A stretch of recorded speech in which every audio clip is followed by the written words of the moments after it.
The wind, a blade honed on winter's stone, worried the edges of Elias's worn coat, seeking out the chilled skin beneath. It carried the scent of snow, a promise of more bitterness to come, and the faint, cloying sweetness of decay that always clung to the churchyard periphery. Dusk bled purple and gray across the skeletal branches of the oaks, their fingers laced against a sky that offered no comfort. Elias's breath plumed white, snatched away by the same gusts that whispered the town's remembered condemnations: traitor, coward, defiler. The words were old, their venom dulled by time, but not their weight. He leaned heavier on the shovel, its worn wood familiar, an extension of his own tired bones. This patch of earth outside the consecrated ground, this potter's field for the unnamed, the unwanted, was his penance and his prison. He'd been digging graves for longer than he cared to remember, first for soldiers, then for the forgotten. His family, a faded photograph in a mind that preferred shadows, had turned their faces from him when the verdict came. Not guilty, the tribunal had eventually declared, but the stain remained, a brand invisible, yet felt by all, most acutely by him. He hadn't pulled the trigger that felled the innocents in that distant, burning village, but he'd been there, his silence a damning complicity in the eyes of his kin, his inaction a roar louder than any bullet. So he dug, for strangers mostly, his own grave, slowly taking shape with each one he committed to the unhallowed dirt. Tonight, it was another bundle, unceremoniously dumped near the crumbling wall where the church's shadow refused to reach, a length of soiled canvas, crudely tied. No mourners, no prayers, just the biting wind and Elias, the town's necessary ghoul. He muttered, "A habit born of solitude," the words a ragged counterpoint to the wind's keening. Another soul finds its rest, or its restlessness, here with the others. His gaze swept the dark tree line, the distant accusing lights of the town. They'd leave this one to him, of course. Always. The ground was iron, each thrust of the shovel a jarring shock that traveled up his arms, into his aching shoulders. Frozen clods of earth grudgingly yielded, the scrape of steel on stone a grating song. He worked with a grim rhythm, a metronome of effort against the encroaching night. The whispers weren't just the wind now. They were memories, faces contorted in scorn, the averted gazes that had become the landscape of his life. He tried to ignore them, to focus on the task, the cold biting his knuckles through thin gloves. The earth smelled of frost and old sorrows. He was a fixture here, like the ancient yew that brooded over the church, a dark sentinel. He belonged to the dead more than the living. He paused, wiping a sleeve across his brow. Though the sweat was cold, the bundle lay still, indifferent. He'd seen too much of death to be sentimental, yet a familiar weariness settled deep in his marrow. Each grave was a small piece of his own exile, renewed. He wondered, briefly, who this one had been. A thief? A drunkard? Someone else who didn't fit? It hardly mattered. The earth took them all, saints and sinners, the lauded and the lost. And he, Elias, was their final usher. He struck something softer than frozen earth. He'd reached the depth where the frost hadn't quite conquered. Another hour, perhaps. The first flakes of snow began to fall, hesitant at first, then bolder, clinging to his threadbare collar, melting on his chapped lips. He worked faster, the rhythm becoming a desperate cadence against the rising storm. He was a creature of twilight, most comfortable when the world was muted, its harsh judgments softened by shadow. He dug, and the hole deepened, a dark mouth in the pale, snow-dusted ground, waiting. His own reflection, he sometimes thought, empty, waiting to be filled. The wind howled a dirge. He was alone, as always, or so he believed. The final turn of the shovel, clearing the edge. Enough. He straightened, his back a chorus of complaints. Time to bring the departed to their final, cold bed. The canvas was stiff with frost, the rope biting into the shape beneath. Elias grunted with effort, pulling the bundle towards the grave's edge. It wasn't heavy, not like some. A life extinguished, leaving so little mass. He reached to loosen the knot, his fingers clumsy with cold. Just a formality, a brief glance before consigning it to the earth. His duty, such as it was, the rope gave. He peeled back a corner of the rough fabric. Dark hair, matted with something sticky and black. A pale cheek, streaked with mud and blood, illuminated briefly by the swirling snow in the weak lamplight he'd set nearby. And then, a flicker. He blinked. The wind, perhaps, playing tricks with the canvas. With his tired eyes, he stared harder. Nothing. Just the still, frozen face of a stranger. He sighed, a ragged sound lost in the rising shriek of the wind. He reached again, to cover the face, to finish the grim task. And then it came. Unmistakable this time. A twitch. A tiny, almost imperceptible spasm of an eyelid.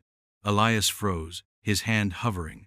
His heart, a sluggish muscle, gave a sudden, painful lurch. He leaned closer, his own breath held captive in his chest. The man's lips, cracked and blue, parted. A ghost of a breath, a mere whisper of air, too faint to be seen, but Elias felt it. A phantom touch on his own chilled skin. Alive. The word echoed in the silent chamber of his mind, a shock that reverberated through his weary frame. Still breathing, barely, against all expectation, against the finality he had been preparing. A tremor ran through Elias, not from the cold, but from something deeper, something that stirred the silt of his dormant soul.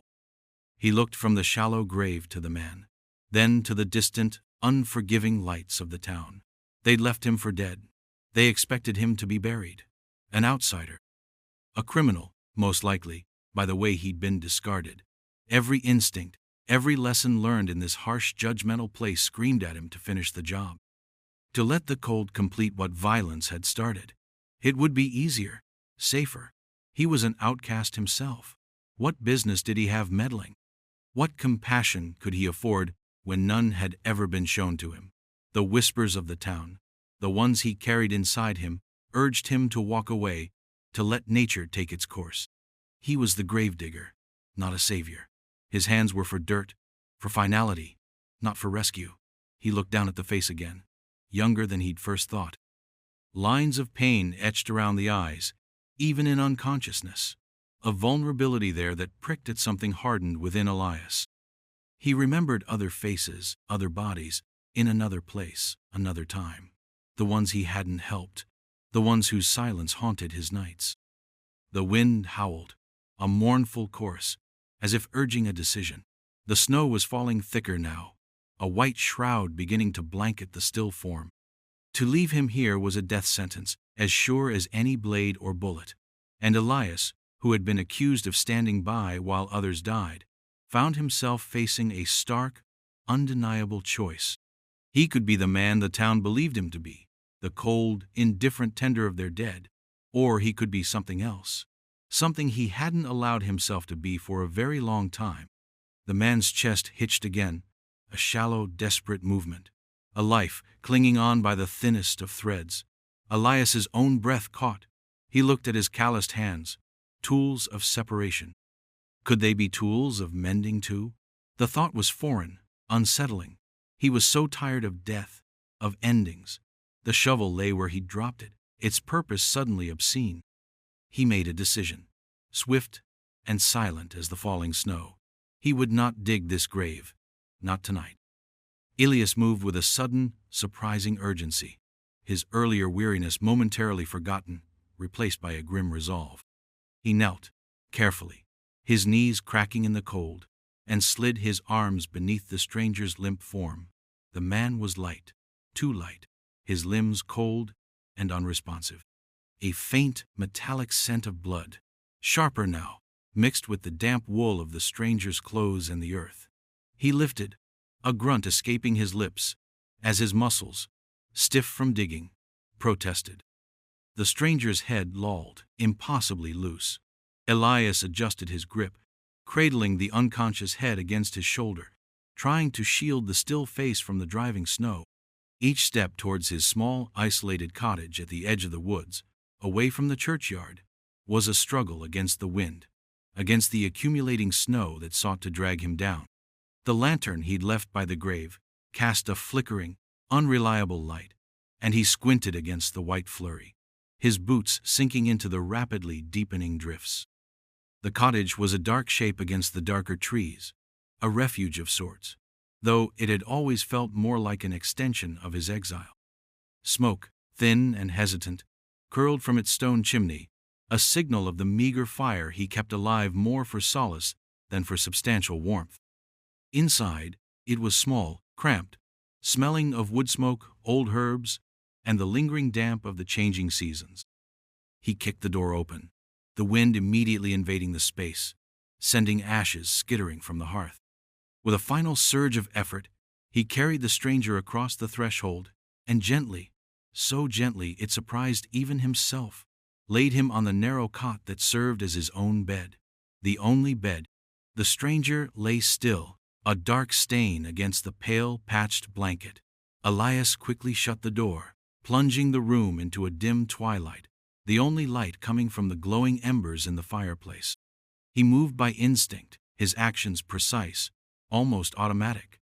He stirred the fire, adding a few precious pieces of wood until flames licked upwards, casting dancing shadows on the rough-hewn walls.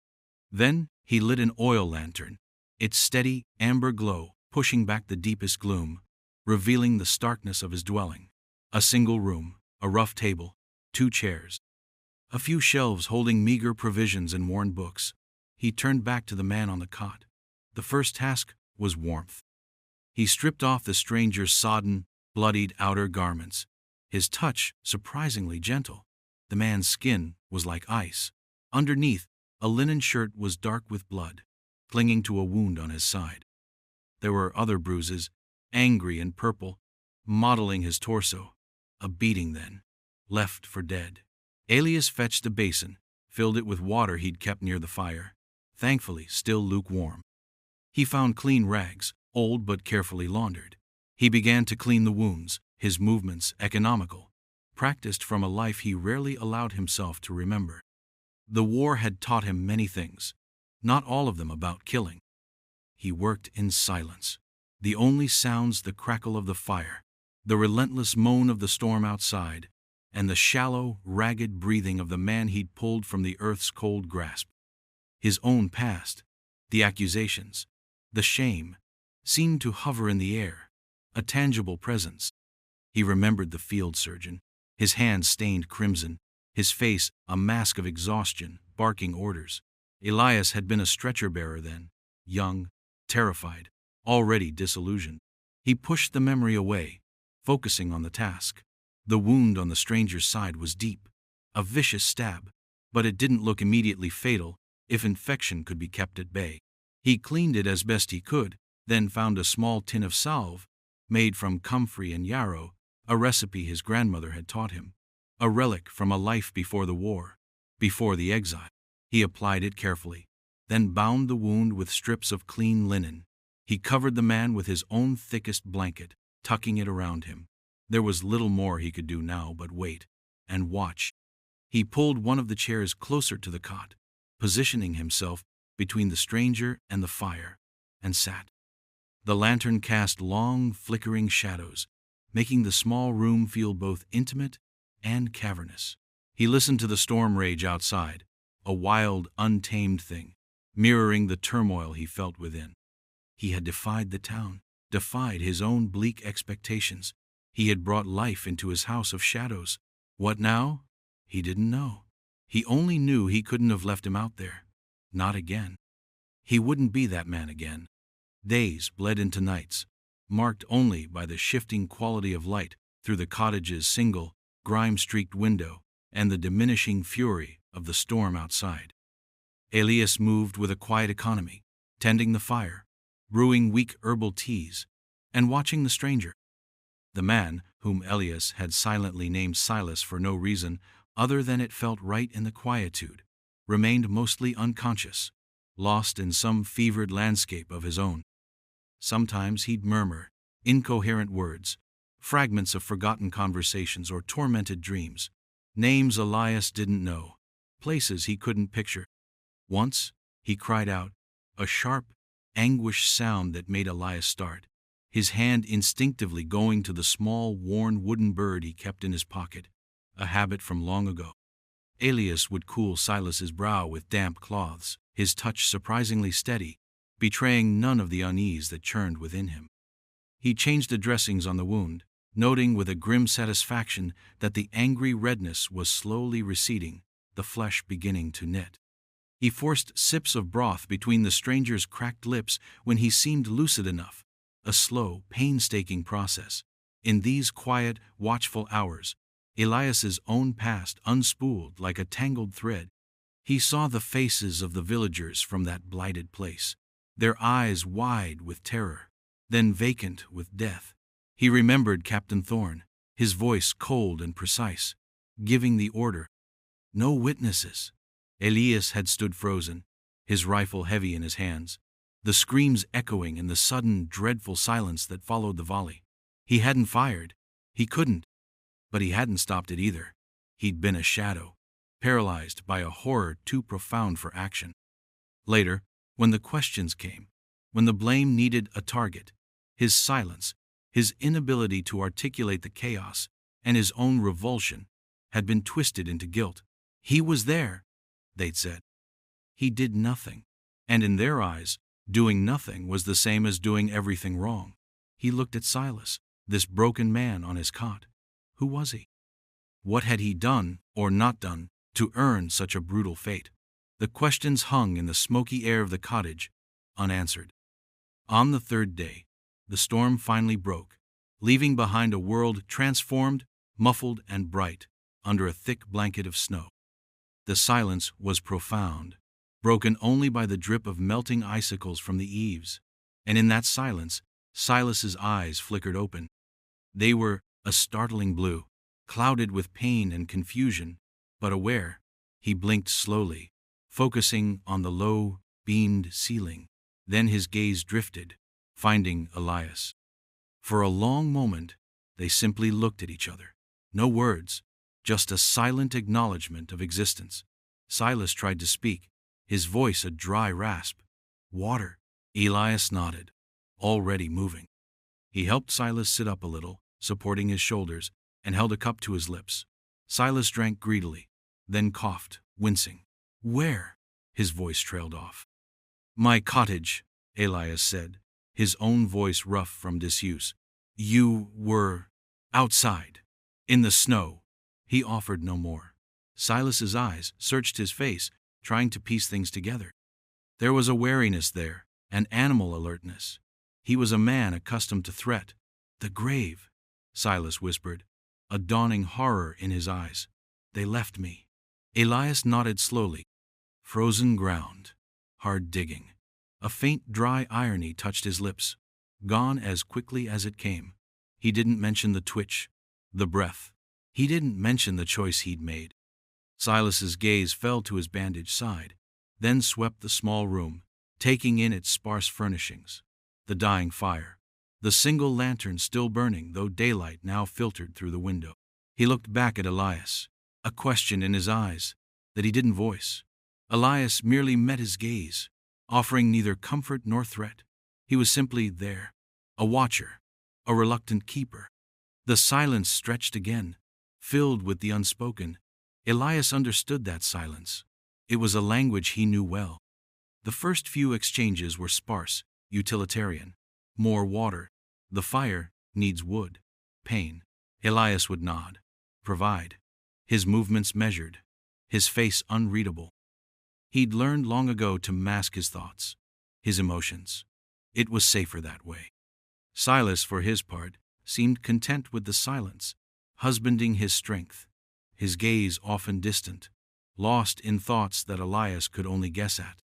He watched Elias with a quiet intensity, though, the way a wounded animal watches its rescuer, unsure if a hand will offer food or a killing blow. Elias continued his routines, tending the small cabin, checking his snares in the snow-laden woods. They yielded little, and returning to the quiet presence of the recovering stranger. He found himself talking, sometimes, not to Silas directly, but into the air, the way he used to when he was alone digging graves. Snow's deep. Town will be cut off for a while. Or, fox took a rabbit from the snare. Clever. Silas would listen, his blue eyes following Elias, sometimes a flicker of understanding, sometimes just a blank weariness. One evening, as Elias was mending a tear in his old coat by the flickering firelight, Silas spoke, his voice stronger now, though still rough. They called me a traitor. Elias's needle paused mid-stitch. He didn't look up. The word hung in the air, heavy and familiar. He merely grunted, a non-committal sound. Because I wouldn't, Silas continued, his gaze fixed on the dancing flames, wouldn't follow the order. Elias's hand tightened on the needle. He kept his eyes on his mending, the rough wool, the steady in and out of the thread. He knew about orders. He knew about not following them. And he knew about the price. An order to do what? Elias asked, his voice carefully neutral, though a cold dread was beginning to seep into him. Silas was quiet for a long moment, the only sound, the crackle of the fire, and the distant sigh of the wind in the pines. To cleanse the valley, he said finally, his voice barely a whisper. Women, children, everyone, they said they were sympathizers, collaborators. Elias's blood ran cold. He stopped mending. He looked at Silas then, truly looked at him. The man's face was pale in the firelight, his eyes haunted. Elias saw not a hardened killer, but someone broken by what he'd been asked to do, by what he'd refused. And you didn't. It wasn't a question. I couldn't. Silas's voice was flat, devoid of heroism, full of a deep, hollow ache. I threw down my rifle. I walked away. My own men, they were the ones who— He gestured vaguely towards his bandaged side. They were supposed to make sure I didn't talk, that my insubordination didn't spread. Elias nodded slowly. He understood that kind of supposed justice, swift, brutal, final. He remembered the weight of his own rifle, the screams, the sick feeling in his gut. He had not thrown his down. He had simply failed to lift it. Was his inaction so different from Silas's defiance? Both had resulted in being cast out, marked. He thought of the whispers of his own town. Traitor, coward. He had been judged for what they believed he didn't do to the enemy, and then for what they believed he had done, or allowed, within his own ranks. The complexities were always lost in the simple, damning labels. They dumped their refuse far from their own door, Elias said, his voice low. Easier to forget. Silas looked at him, a flicker of surprise in his eyes. You understand? Elias gave a curt nod. Some things need no explanation. He resumed his mending, but the rhythm was different now. The silence in the room had shifted. It was no longer just the absence of words, but a space filled with shared, unspoken burdens. The truth of Silas's past, stark and brutal, had laid a new layer over the quiet cottage, and it resonated with the ghosts of Elias's own history, creating a strange, melancholic harmony. He was tending a man who had chosen defiance over slaughter, and in doing so had invited his own death. And Elias, who had chosen paralysis and been condemned for it, had, for reasons he still didn't fully grasp, chosen to intervene. The irony was not lost on him. The story of Elias's own condemnation unfolded not in a rush, but in fragments, like pieces of a shattered mirror reflecting a broken past. It was drawn out of him by the quiet presence of Silas, by the shared vulnerability in the small, firelit cabin, a space that had become a confessional for two. Silas, gaining strength, would ask small, careful questions, not prying, but seeking connection, a map to the terrain of the man who had saved him. You're not from around here, are you? He'd asked one afternoon, watching Elias sharpen a knife with slow, deliberate strokes. Elias had paused, the rasp of stone on steel ceasing for a moment. No, not anymore. He ran his thumb along the blade, testing its edge. Came here after the war, after things changed. He didn't elaborate, but the way he said things changed carried the weight of a world overturned. Another evening, Silas, propped up on the cot, was idly tracing patterns on the rough blanket. This village, they don't seem to like outsiders. Elias had given a short, harsh laugh, devoid of humor. They don't like much of anything that isn't exactly like them, and they especially don't like me. Why? Silas's question was soft, almost hesitant. Elias set down the bowl of thin stew he'd been stirring. He walked to the small, grimy window, looked out at the snow-covered woods, silvered by the moonlight. They believe I'm a war criminal. The words fell into the silence, stark and cold. Silas said nothing, waiting. Elias's reflection in the glass was a ghostly outline. There was a village, he began, his voice low, almost a monotone, as if recounting a story about someone else. Over the mountains, we were pacifying the region. The euphemism tasted like ash in his mouth. Orders came down, clear the area, no sympathizers left behind. He could feel Silas's gaze on his back, steady, unwavering. He turned from the window, his face shadowed. There was shooting, a lot of shooting. I was with a patrol. We were ordered to secure a farmhouse. His voice faltered for a moment. He swallowed, the memory thick in his throat. Inside, mostly women, children, old men. He saw their faces, even now, vivid and accusing in the dim light of the cabin. The officer in charge, Thorn, he gave the order. No survivors. Elias's hands clenched at his sides. I couldn't. My rifle, it felt like it weighed 1,000 pounds. I just stood there, frozen. He looked directly at Silas then, his eyes bleak. The others, they didn't hesitate. When it was over, Thorn looked at me. He knew. He knew I hadn't fired. He paused, the silence in the cabin profound, broken only by the sigh of the wind outside. Later, when the inquiry started, when the stories of the massacre got out, they needed someone to blame. Thorn was dead by then, killed in a later skirmish. Convenient. So they pointed to me. The one who hesitated. The one whose rifle was clean when others were fouled. They twisted it. Said I was a coward who let his comrades die. Or worse, that I was complicit. That my inaction was a different kind of sin. He shrugged, a gesture of profound weariness. My family, they believed it. Or it was easier for them to believe it. Easier than facing the truth of what the war had made of us all. He walked back to the fire, poked at the embers. So I came here, far from everyone I knew, became the gravedigger. Seemed fitting. Silas was quiet for a long time. Then he said, his voice soft but firm, "You didn't pull the trigger.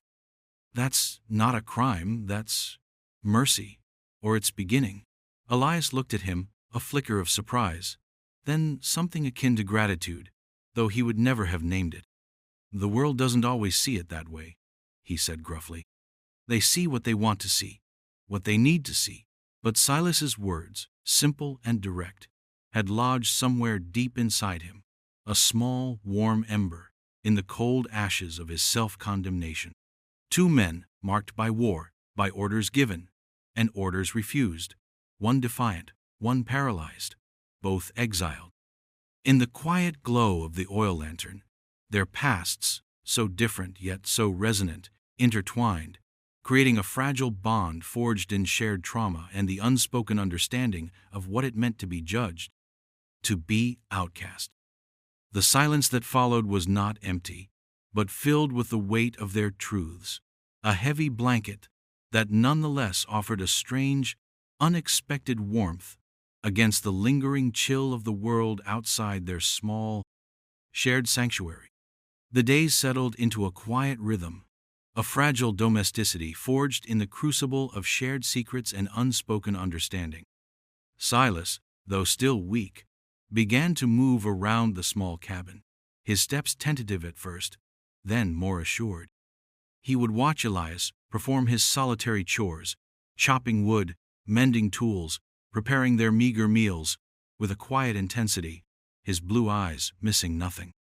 He offered to help, but Elias usually waved him off with a grunt, though a subtle shift occurred in their interactions. No longer just caretaker and patient, they were two men occupying the same small, isolated space, navigating the contours of each other's presence. They spoke little, but their silences were companionable, punctuated by the crackle of the fire or the howl of the wind, which seemed a constant mournful presence. Sometimes, Elias would read aloud from one of his few worn books, old histories, mostly, or collections of stark elemental poetry. Silas would listen, his gaze fixed on the flames, his expression unreadable. Elias found himself anticipating these moments, the sound of his own voice filling the small space, a strange counterpoint to the years of solitary muttering. One afternoon, Silas found a small, intricately carved wooden bird on the mantelpiece. It was smooth with age, its details softened. He picked it up, turning it over in his fingers. "This is beautiful." Elias, who had been repairing a snowshoe, looked up. A flicker of something unreadable crossed his face. "My daughter made it. Long ago." He rarely spoke of his family, the words like stones in his mouth. Silas looked at him, then back at the bird. He could see the ghost of a small hand in its carving. "She had a gift." "She did," Elias said, his voice flat, betraying no emotion. He turned back to his work, but Silas saw the way his jaw tightened, the subtle tension in his shoulders. The bird was a tangible link to a life severed, a reminder of all he had lost, all he had been exiled from. Later that day, Silas, using Elias's knife and a piece of scrap wood he'd found near the hearth, began to whittle. His movements were awkward at first, his hands still stiff, but a focus settled over him. Elias watched him from the corner of his eye, not speaking. By evening, Silas had fashioned a crude but recognizable shape, a feather. He held it out to Elias. "For you, for the warmth, the shelter." Elias looked at the roughly carved feather, then at Silas. He hesitated, then slowly reached out and took it. His calloused fingers closed around the wood. It was a small thing, imperfect, yet it felt significant, a token of gratitude, an acknowledgement. He nodded, a curt, almost imperceptible movement. "Thank you." He placed the feather beside the bird on the mantelpiece. Two small wooden objects, symbols of connection, past and present. But the fragile peace of their shared solitude could not last. The snows were melting. The paths to the town would soon be clear. And the town had a long memory and a deep suspicion of anything that disrupted its tightly woven order. Elias felt it first as a prickle of unease, a shift in the wind's song. He saw it in the way the squirrels chattered more nervously, the way the shadows seemed to lengthen earlier in the day. The outside world, with its judgments and its demands, was encroaching. He knew they couldn't stay hidden forever. Silas knew it too. The unspoken tension grew between them, a silent acknowledgement of the inevitable reckoning. One morning, Elias returned from checking his snares, his face grim. "Tracks," he said, his voice low. "Near the edge of the woods, more than one man, heading this way." Silas met his gaze, his own expression hardening. The respite was over. The world was coming for them. The knock on the door, when it came, was not a surprise, yet it landed in the quiet cabin with the force of a hammer blow. 3 sharp raps, authoritative, impatient. Elias and Silas exchanged a look. There was no fear in Silas's eyes, only a weary resignation. Elias felt a familiar coldness settle in his own gut, the return of an old, unwelcome companion. Dread. He opened the door. 3 men stood there, silhouetted against the pale morning light. Deacon Miller, his face a mask of stern piety, his small eyes missing nothing. Behind him, Thomas Blackwood, the blacksmith, his large hands looking like they could crush stone, and young Abel, nervous but trying to appear resolute, clutching a hunting rifle a little too tightly. Miller's gaze swept past Elias, into the dim interior of the cabin, fixing on Silas, who stood near the hearth, pale but upright, his expression unreadable. "Elias," Miller said, his voice devoid of warmth, "we heard rumors that you were harboring someone." His eyes narrowed. "Seems the rumors were true. He was injured," Elias said, his voice flat. "Left for dead at the cemetery edge." "So we heard," Blackwood rumbled, his eyes suspicious. "Some say he's a deserter, a murderer even, fleeing justice." Silas spoke then, his voice clear, though not loud. I fled in justice. There's a difference. Deacon Miller scoffed. The Lord's justice is always true, young man. And man's justice, when guided by righteous men, strives for the same. He looked pointedly at Silas's still bandaged side. Looks like someone already delivered a measure of it. He needed help, Elias repeated, his tone unyielding. I gave it. You gave shelter to an unknown, Miller accused, his voice rising. A potential criminal. In this town, Elias, we look after our own. We don't invite trouble in. The unspoken accusation hung heavy in the air. Unlike you, Elias, who has always been trouble. Trouble found him, Elias countered. I merely kept him from the grave you'd already consigned him to. A flicker of something, anger, shame, crossed Miller's face, but he quickly masked it. There are questions that need answering, he insisted. This man appears, half dead, on the eve of a great storm. There are whispers from the settlements beyond the ridge, of violence, of soldiers gone rogue. His eyes bored into Silas. What do you know of this, stranger? Silas met his gaze steadily. I know that some men are asked to do things that would damn their souls, and some men refuse. Words, Blackwood sneered. Easy words. What crimes are on your hands, stranger? Why were you left for dead? Ask the men who left me, Silas said, his voice quiet but edged with steel. Deacon Miller turned his attention back to Elias, his expression hardening further. And you, Elias, always on the fringes, always with the shadows.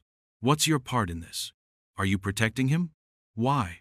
The question was a challenge, a demand. Elias felt the weight of their collective suspicion, the familiar pressure of their judgment. He looked at Silas, saw the faint lines of pain around his mouth, the weariness in his eyes, but also a core of unyielding strength. He thought of the wooden feather on the mantelpiece, the shared silences, the truths spoken in the dim light of the cabin. He was a man breathing, Elias said simply. That's reason enough. His words were a quiet defiance, a statement of a principle he hadn't known he still possessed. Miller's lips thinned. That's not enough for this town, Elias. There's been a disturbance, an unknown, and you've always been a disturbance yourself. We need answers. We need to know who is responsible for what. He took a step closer, his voice dropping to a menacing hiss. Someone has to answer for something, whether it's his crimes or your association. The threat was clear. The town, uneasy and suspicious, needed a sacrifice, a focus for their anxieties. And they had two outcasts, two marked men, standing before them. The air in the small cabin grew thick, charged with unspoken accusations and the looming threat of the town's judgment. Deacon Miller, his face set in lines of grim determination, seemed to represent the collective will of a community afraid of what it didn't understand, eager to excise any element that felt foreign or tainted. Thomas Blackwood stood like a brooding storm cloud, his massive presence a silent promise of force, while young Abel fidgeted, his eyes darting between Elias and Silas, clearly uncomfortable, but bound by the authority of his elders. This man, Miller said, gesturing toward Silas with a contemptuous flick of his wrist, is a deserter, by his own near admission. He speaks of refusing orders. In wartime, that is treason. His hands are not clean, no matter his pretty words. He then rounded on Elias, his voice laced with years of banked resentment. And you, Elias, you have lived under a cloud of suspicion for years. A war crime, they said. You claim innocence, but you fled your past, came here to hide among the dead. Perhaps you recognized a kindred spirit in this one. He paused, letting his words sink in. The town is uneasy. There's talk. We cannot have unknown elements, men with violent pasts, living freely among us. One of you must account for what you've brought to our doorstep. Silas stepped forward slightly, drawing their attention. If there's an accounting to be made for my presence, let it be mine alone. Elias took me in out of kindness. He knew nothing of me. His voice was steady, but Elias could see the effort it cost him, the tension in his jaw. Elias felt a strange surge, not of anger, but of a protective instinct he hadn't experienced in decades. He moved to stand slightly in front of Silas, a subtle shift in position that spoke volumes. "He was dying," Elias stated, his voice a low rumble. "I did what anyone with a shred of humanity would do." "Humanity?" Miller scoffed. "Some might say leaving a dangerous man to the elements is its own form of justice, Elias. A service to the community." He looked from one to the other, his eyes narrowed. "We need the truth. Whose hands are truly stained? His, for desertion and whatever acts led to him being left for dead? Or yours, Elias, for the old sins everyone whispers about, the ones you've never truly answered for?" The implicit demand was clear. Confess. Incriminate. Give them someone to punish, to cast out, to satisfy their need for order and retribution. Silence descended, heavy and suffocating. Elias looked at Silas. He saw a man who had refused to participate in a massacre, a man who had chosen his conscience over obedience, and had paid a terrible price. He saw a reflection, perhaps, of the choice Elias himself had failed to make so decisively, yet had suffered for nonetheless. Silas met his gaze, and in that silent exchange a pact was forged, unspoken but absolute. Neither would offer the other as a sacrifice. Neither would validate the town's simplistic need for a villain. "If you're looking for a crime," Silas said, his voice ringing with a sudden, surprising strength, "look to the men who order massacres. Look to those who obey, without question. And if you're looking for a scapegoat, Deacon," Elias added, his voice equally firm, his eyes locking with Miller's, "you'll find none here. We have both seen enough of men judging other men with too little knowledge and too much certainty." Blackwood shifted, his hand clenching. "These are just words, deflections. Someone needs to be held responsible." "Responsible for what, Thomas?" Elias challenged. "For surviving? For offering shelter? Are these the crimes you're so eager to punish?" Young Abel looked down at his boots, his grip on the rifle wavering. Deacon Miller's face was flushed with anger. He had expected fear, confession, a quick resolution. He was met with united defiance. "This is not over," Miller hissed, his eyes promising retribution. "The council will hear of this, of both of you." He turned abruptly, signaling Blackwood and Abel. "We'll be back, and we will have answers." They left, their heavy boots thudding on the packed snow, the door left open to the chill morning air. Elias and Silas stood in the silence, the unspoken challenge lingering between them. They had stood together. They had refused to break. But the town's shadow still loomed large, and the promise of its return was a cold certainty. The departure of Deacon Miller and his companions left a heavy silence in the cabin, a vacuum where their threats and accusations had swirled. Elias slowly closed the door, shutting out the pale, accusing light of the morning. He turned to Silas, who leaned against the rough-hewn wall, his face etched with weariness, but also a newfound resolve. The confrontation had drained them both, yet something had solidified between them, a bond tested and not found wanting. For a long moment, neither spoke. The unspoken pact of mutual protection, of shared defiance, hung in the air, more substantial than any words. Elias walked to the small hearth, poked at the embers, adding a few small pieces of wood. The simple, domestic act was a counterpoint to the tension that still thrummed beneath the surface. "They'll be back," Silas said, his voice quiet. It wasn't a question. "Yes," Elias affirmed, his gaze on the nascent flames. "Miller doesn't give up easily when his authority is questioned, or when he smells blood." He straightened, turning to face Silas. "They want a sacrifice, someone to pin their fears on." Silas nodded. "And we gave them nothing." A faint, grim smile touched his lips. "It seems we are both adept at not giving men like Miller what they want." Elias felt a lightness he hadn't experienced in years, a strange sense of liberation that came from standing firm, from not succumbing to the old patterns of fear and retreat he had spent so long under the weight of the town's scorn, internalizing their judgment. Today, something had shifted. He had not stood alone. "Your past," Silas began, then hesitated. "And yours?" Elias finished for him. "They want to make them weapons against us, to prove we are what they say we are." He looked at the two small wooden carvings on the mantelpiece. The bird, a relic of lost innocence. The feather, a token of unexpected connection. They seemed to represent the two poles of his existence, the exile and the fragile hope of redemption. They don't understand, Silas murmured, almost to himself. They don't understand that sometimes the greatest crime is obedience, and the greatest courage is to refuse. Elias looked at him, a deep, profound understanding passing between them. They were two broken men, yes, marked by violence and loss, haunted by their pasts. But in that brokenness, they had found a strange kind of strength, a shared humanity that the town, in its fearful righteousness, could not comprehend. The hours that followed were quiet, filled with an anticipatory stillness. They ate a sparse meal, the silence punctuated only by the sounds of their own breathing, the crackle of the fire. Elias found himself watching Silas, not as a stranger or a patient, but as an ally, a comrade in a battle he hadn't known he was still capable of fighting. The fear was still there, a cold knot in his stomach, but it was overlaid with something else now, a quiet determination. He would not let them take Silas. He would not let them define either of them by their darkest moments. As dusk began to settle, painting the snow-covered landscape in hues of purple and gray, Elias made a decision. He went to a loose floorboard beneath his cot, pried it up, and took out a small oilskin-wrapped bundle. He unrolled it carefully.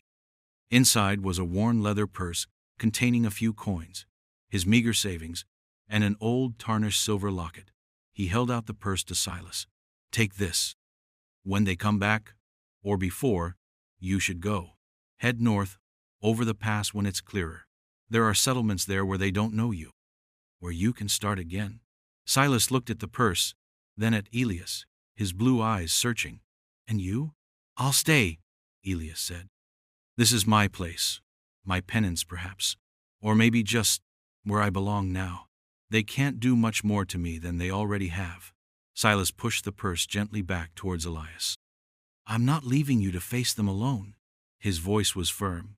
"We stood together once, we'll stand together again." Elias looked at him, surprised. Then a slow, rare smile touched his lips. It was a smile of weariness, of acceptance, but also of a fierce, quiet triumph. He was no longer truly alone. The grave he had been digging for himself for so many years suddenly felt less deep, less final. The lantern cast their shadows long and intertwined on the cabin wall. Outside, the wind began to rise again, but this time it didn't sound like a dirge. It sounded like a prelude. They would face what was coming, together. And perhaps, in that shared defiance, they would both find a measure of the peace that had eluded them for so long. The quiet triumph was not in victory over the town, but in the reclamation of their own souls, in the simple, profound act of standing for each other when the world demanded they fall apart. You see, sometimes, in the deepest frost of isolation, the smallest ember of shared humanity can ignite a warmth that even the harshest winter cannot extinguish.